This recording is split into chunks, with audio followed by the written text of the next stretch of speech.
You're listening to the Bleav in Giants podcast with Giants legend Carl Banks and broadcaster Bob Papa.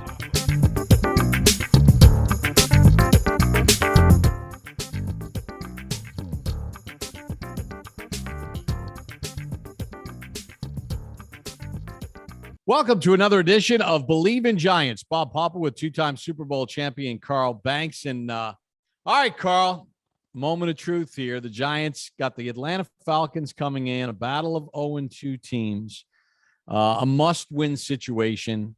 You can't go to 0-3. The odds of making the playoffs since 1990 are minuscule. This team's got to be feeling a little bit of pressure. Are you confident that the Giants can get this turned around this week? Bob, I'm confident that they will get their mistakes corrected, and I think I do believe they'll win this game, and I think they'll just continue to improve. I've seen improvement from week 1 to week 2, especially in the offensive line in terms of how they're protecting the passer. I think the biggest task at hand is how well this defense plays, because Atlanta is a fast-paced offense. The Giants are going to have to be ready to play from the beginning snap, and they're going to have to stay on pace and get their guys in position to make plays. Carl, let's get into the nitty-gritty of this defense, because the one thing that's alarming, and I think Giants fans all feel the same way, are these sort of zones that seem to be wide open against them when teams need to hit something. The Broncos did it in a big spot. Washington did it in a big spot. It seems as if, the quarterback has got these guys open in the middle of the field so easily. How's that happening? Well, I think it was by scheme in the Denver game. The Washington game, I just thought guys were not in place when there were zone defenses called. Their guys were a little lackadaisical in getting to their areas. And I don't mean that like they were loafing to their zones, but just getting set to see the quarterback and see the ball and locating receiver, they were like a half a step off. And that means that they've got to have more of a sense of urgency when they get to when they start that drop process. They've got to bust their tails to get to their area so that they can locate quarterback, see what's in their zone, and make the adjustments. And it's almost like matching up in the zone.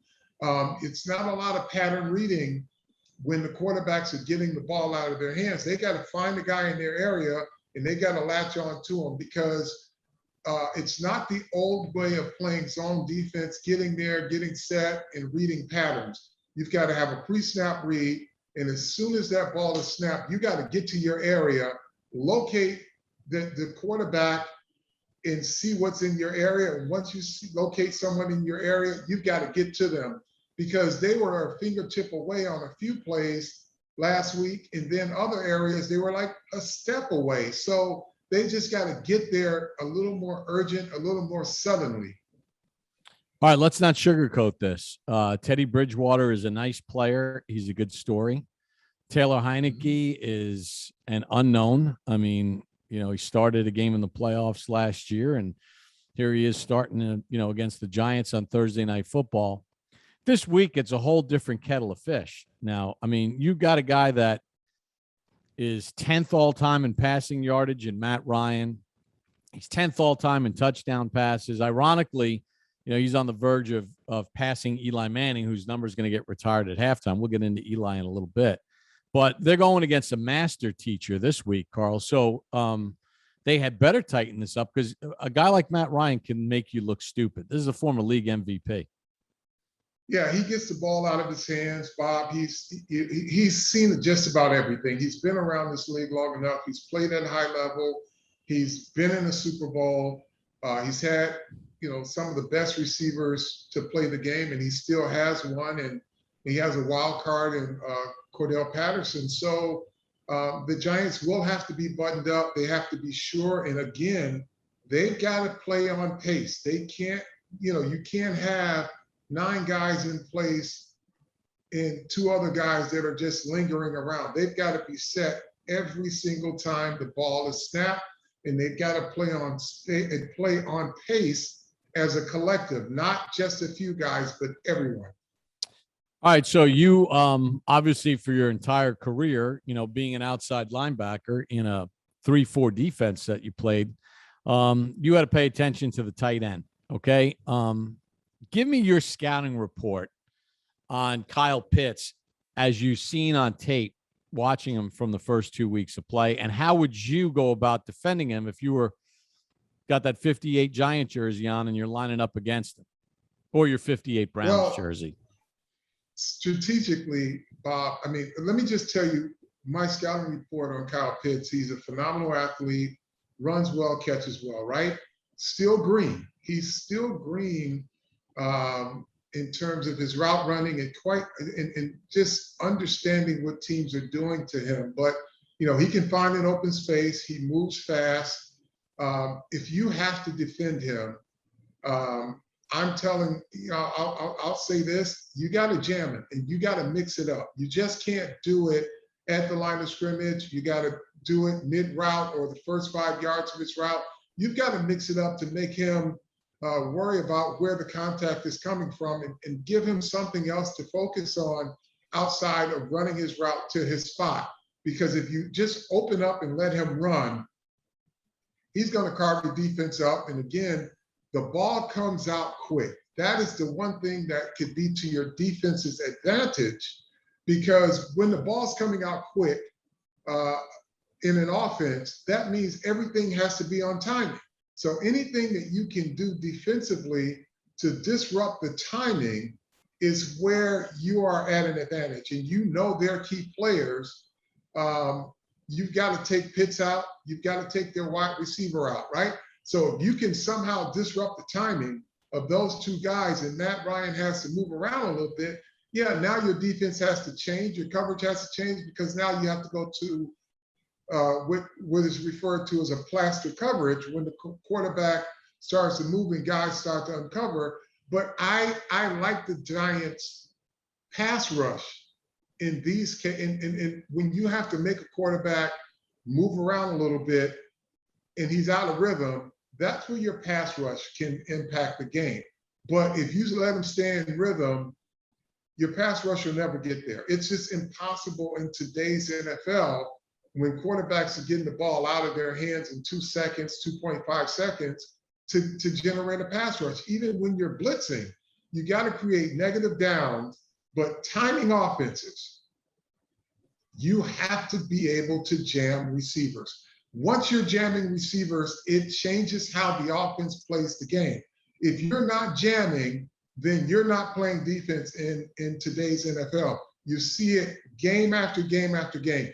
Teams line up, they are in what they consider press coverage, but they never disrupt the wide receiver. And so the ball just continues to come out of the quarterback's hand and they continue to move the chains. You've got to be assertive defensively, and you've got to disrupt timing. You can do it a lot of different ways. You can do it at the line of scrimmage, or you can do it within that first 5 yards, run up on a guy, disrupt him, reroute. We call it rerouting, taking a guy off of his intended route, because the quarterback, the reads, and I would ask fans, when you start to look at these games, watch the quarterback. His first read is not when he gets back in his drop. His first read is as he's dropping. He's reading as he's dropping. He wants to know which two receivers he's going to have a choice of, the number one or the number two guy. So if you can jam those guys and he doesn't see number one and number two is not quite in his route yet, that quarterback tends to panic and want to move around, and he doesn't have anything else. So that's what you have to do. Azeez Ojulari of the Giants has become the first player in the history of the Giants, and this is their 97th year of play, to get at least one sack in each of his first 2 games. The last player to get at least one sack in each of his first 3 games in the NFL was Terrell Suggs. He did it for the Ravens in 2003. Carl, but, O'Shane Ximines, Lorenzo Carter, guys like that, they need to start having more of an impact on some of these games too, right? Yeah, but it's, defense is a team sport, Bob, and I have to tell you, that's going to be a function to start off. That's going to be a function of how well the back end plays to give these guys a chance to get to the quarterback. And then once you start to control the game, I think these guys will start to have more of an impact. And also guys like Leonard Williams and Dexter Lawrence, nobody's getting there because by design, the offenses don't want their quarterback sacked, so they're getting the balls out.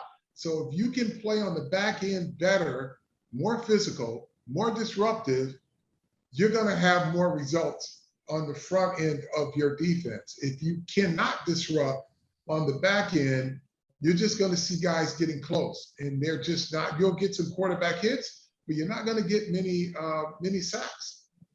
The Giants can't be a feel right game this week. Atlanta is, let me look at my thing, the 30th in the NFL. They've only scored 31 points through the first 2 weeks. So this is one of those deals where the Giant defense, they got to start fast.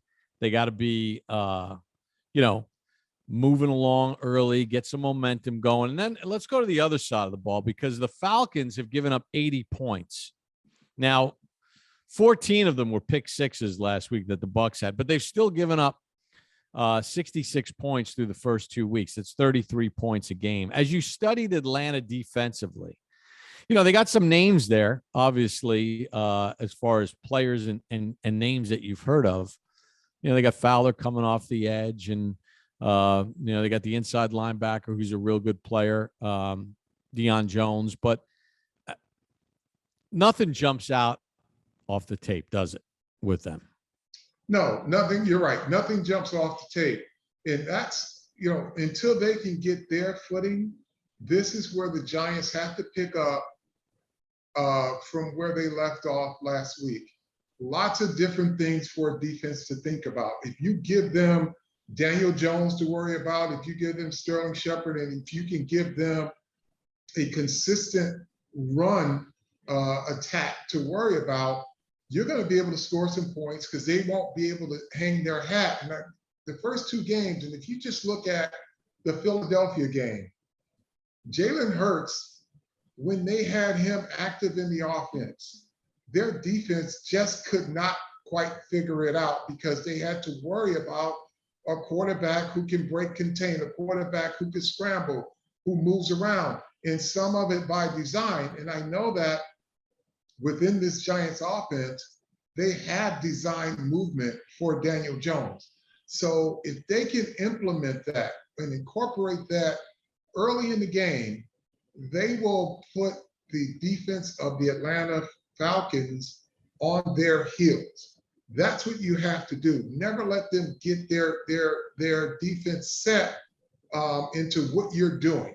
Don't let them focus on stopping the run. Don't let them focus on taking away one receiver or two receivers. So the variety is the spice of life when it comes to this Giant offense attacking the Falcons. I mean, if I would have said to you at the beginning of the year, we're only 2 weeks in, but that the quarterback with the third most rushing yards in the NFL would be Daniel Jones. He's got 122. Only Lamar Jackson and Jalen Hurts have more rushing yards than him.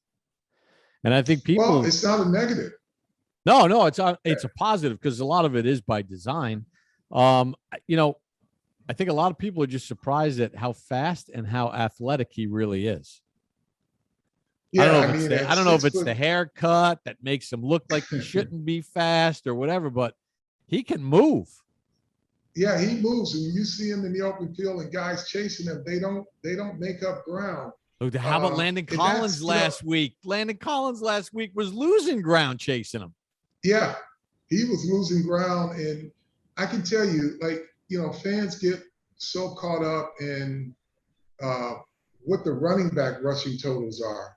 But when you factor in the impact of the run game, meaning if it's by quarterback, if it's by receiver via a gimmick play or by quarterback, those numbers still work because they impact the defense. So we get caught up, and yes, we do want to see Saquon Barkley break out, right?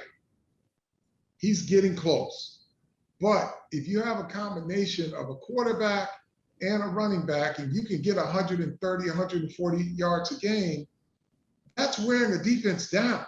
It all matters, So when we get stuck on, well, when is Saquon Barkley going to show up? Well, you better figure out how to factor in Daniel Jones as part of that process as Saquon gets his bearings. So I am not upset with it. I think Daniel's become smarter about how he runs the football, and a lot of times he's running wide open in open field. Yeah, I mean, and Carl, he's a guy that, if you look over his last 8 games, 6 touchdowns, 1 interception, quarterback rating of, what do I got on my little note card here? Quarterback rating of 92. In his last 8 games, he's averaging a half a giveaway a game. So he is, to this point, he's gotten that reeled in as far as giving the ball away to the other team. And his yards per attempt are up as well. I mean, the Giants, they've hit 3 pass plays of over 30 yards so far this year. 2 have gone for touchdowns, and they're expected to have Evan Ingram, back in the lineup this week. Now, I don't know how many snaps he's going to get, how ready he is to be at full strength, but you watched him closely during training camp, and there was a lot of excitement about Evan Ingram and what he's going to bring to this offense, considering Galladay's there and Shepard and now Barkley being back. Yeah, I mean, he's going to be a problem, Bob, because he moves well in space. He's a hard cover. If you've got to commit a safety or a linebacker to him, it's going to be pitch and catch. He moves too well without the football. His concentration and level of focus during camp in terms of catching footballs has been improved, and it's impressive. So I think when he takes the field, you can expect the things that everyone has been expecting from him his entire career. Is just a guy who can threaten the defense and can create a matchup problem in favor of your offense. I want to go back to Saquon because, everybody could sit there and rip, play calling, 2020 hindsight. When a play doesn't work, what a stupid call that was. When it works, then it's like, oh, that was a great call. It has to be executed. There's 11 guys. There was some runs to be had last week against Washington that were blocked pretty darn good, and Saquon Barkley missed it. Which, before he got hurt the first time, he didn't miss any of those for the most part. Right. How important do you think it is for Saquon? No preseason, no joint practices where he really did anything. He did some stuff in New England for one day. That doesn't count. He has to play a game on Sunday against a really good defense, then come back 4 nights later to be able to have this time that he's had off to kind of sit down, gather your body, but also do sort of a deep dive into some of the film to take a look at it to get ready for this next game. Because, look, 22 of his carries have gone for 42 yards, and he's got 1 for 41.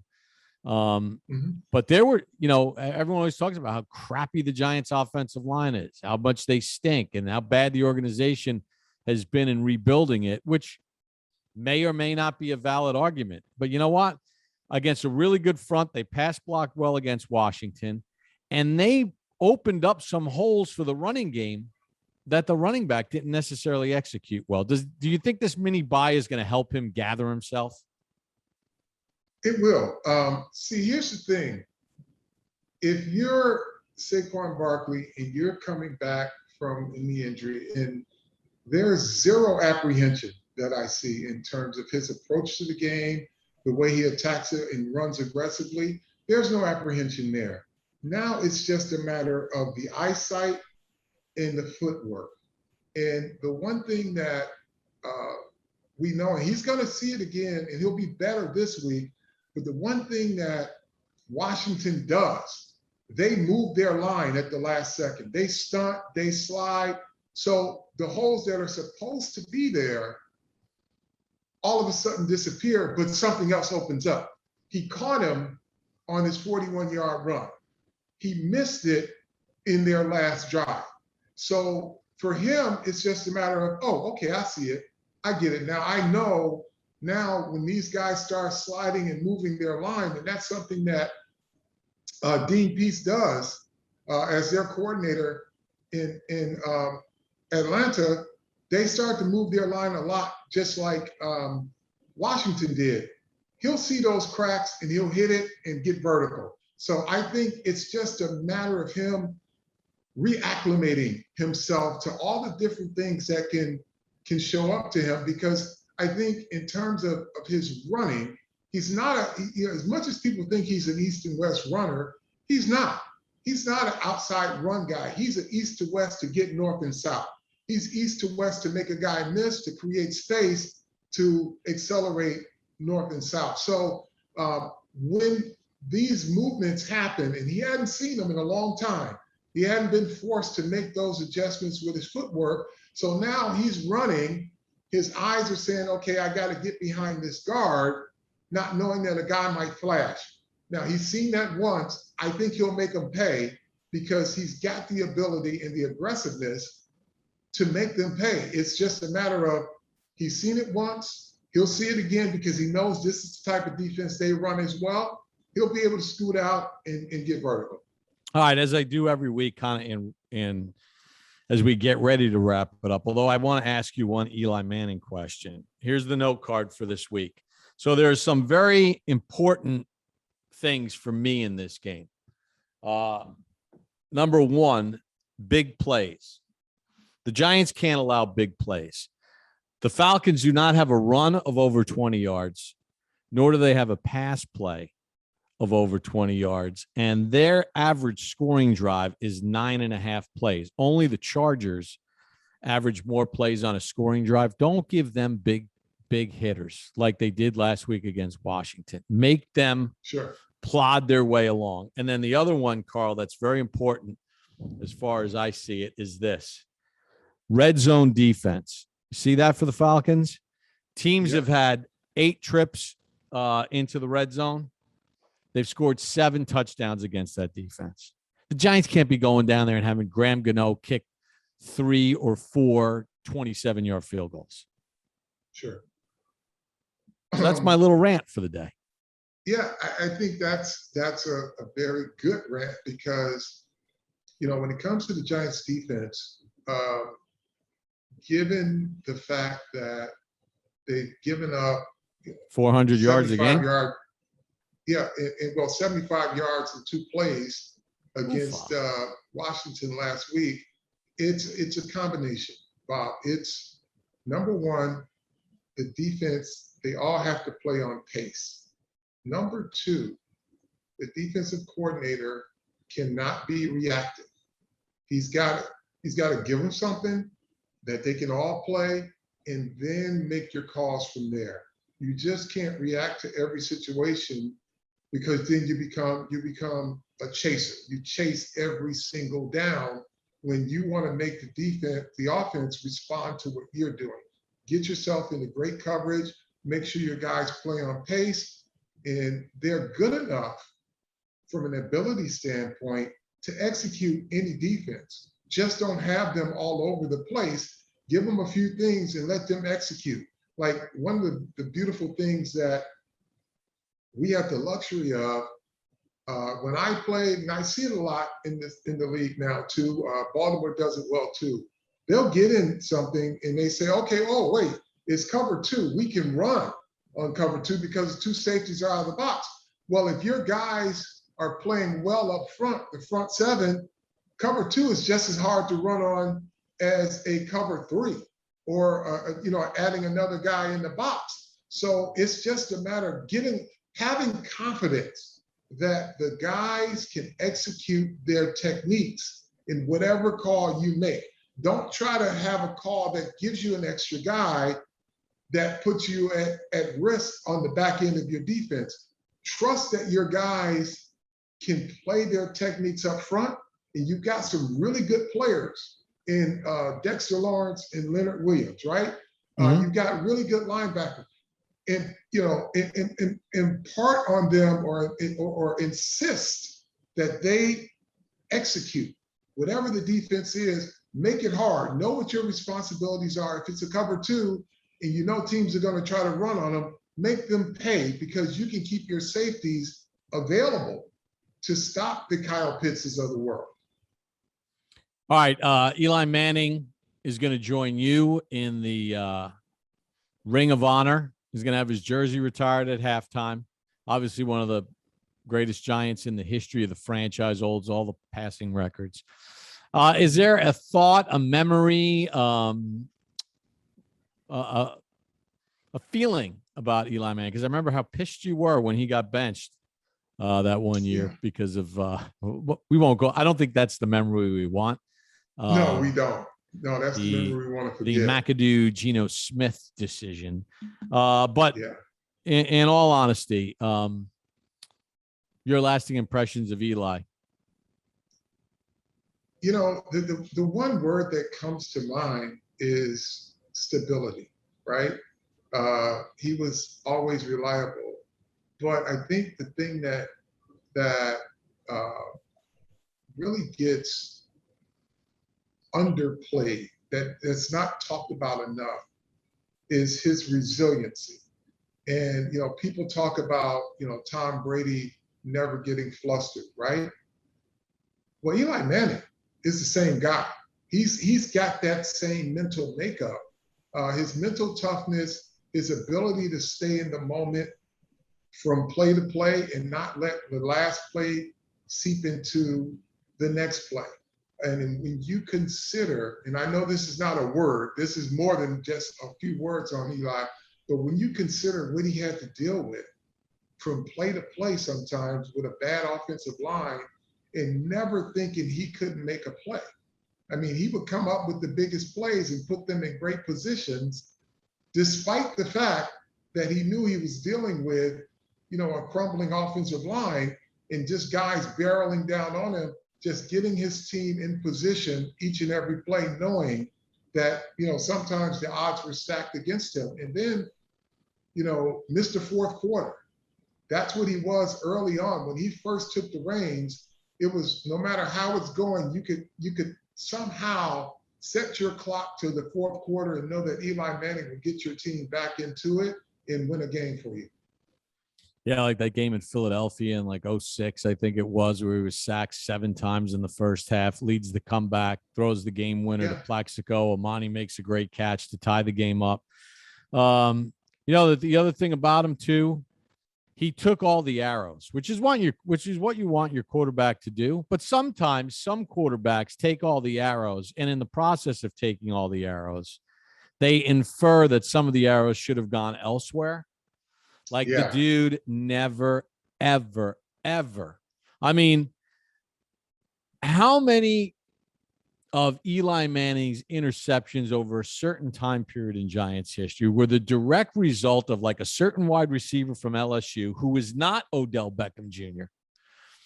That would round off an out route, that would not run the proper route, and the ball's getting picked. And Eli's answer would always be, I could have made a better throw. I could have gotten rid of it earlier. We just got to get on the same page, and, I could do better.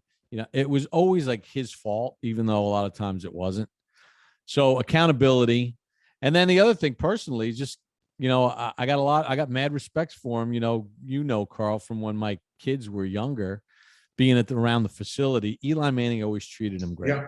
Like he always was great to them in the cafeteria. Yeah, he's just a great dude, man. And underrated personality, because he's always been viewed as this stoic guy and, no fun Eli, but he's got kind of this sardonic personality, but he can zing you when he wants to with a straight face. I was telling a friend of mine yesterday, like Eli Manning could be that guy if you're at a poker table and he's got a bunch of, goons with him, and he could sit and somebody say something to him, he could give you a look and be like, okay, I'm going to have you beat up. You could be like, is he serious or is he not? Like, he's just kind of that sardonic personality. It's kind of like you don't know whether he's kidding or not. He just rips you apart and then just starts laughing at you. That's Eli, and rightfully so. He becomes the 12th jersey to be retired in Giants history, and the first since Phil Simms, number 11, was retired in 1995. All right, Carl, we are out of time. We'll do this again next week. Hopefully it's going to be like a happy recap, because these losses are just a little getting up to here. But we got to tell everybody. What do you say? Spread the word. Tell a friend. What is it? What's your line? Tell a friend to tell a friend. Tell a friend to tell a friend. Bleav in Giants. For Carl Banks, I'm Bob Pop. We'll see you next week.